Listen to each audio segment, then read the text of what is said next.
Ako'y magbibigay lang ng kaunting reaksyon o opinion tungkol doon sa nangyaring rally ng mga tinatawag nilang Ginsi doon sa EDSA sa monumento.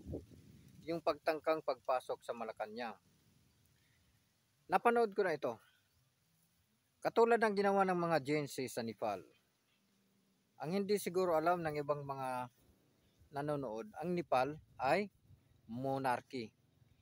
May namamahalang hari at reyna dyan, maliban sa Prime Minister.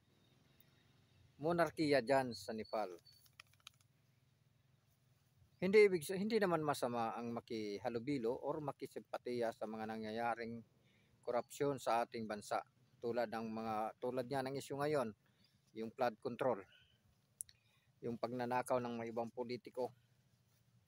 Sana rin gumawa tayo ng mga hakbang na hindi makakasira ng demokrasya natin or hindi makakasira ng pag-aari ng iba.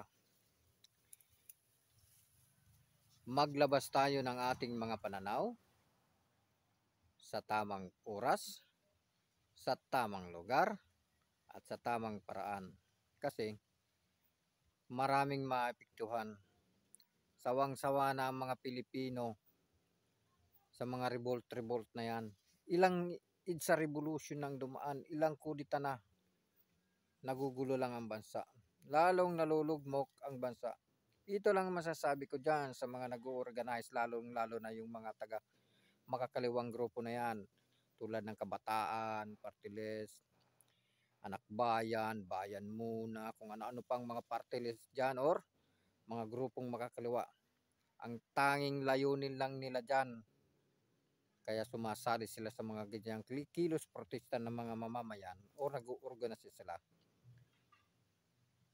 Ang tanging layunin, pahinain ang ekonomiya, sirain ang lipunan, sirain ang gobyerno. Yun ang una-una nilang simulain dyan. Sana ilagay natin sa tama kung anong gusto nating ipahiwatig. Huwag tayong manira ng pag-aari ng iba. Ito'y opinion ko lang sa nangyayari dyan sa Maynila. Nasa probinsya tayo.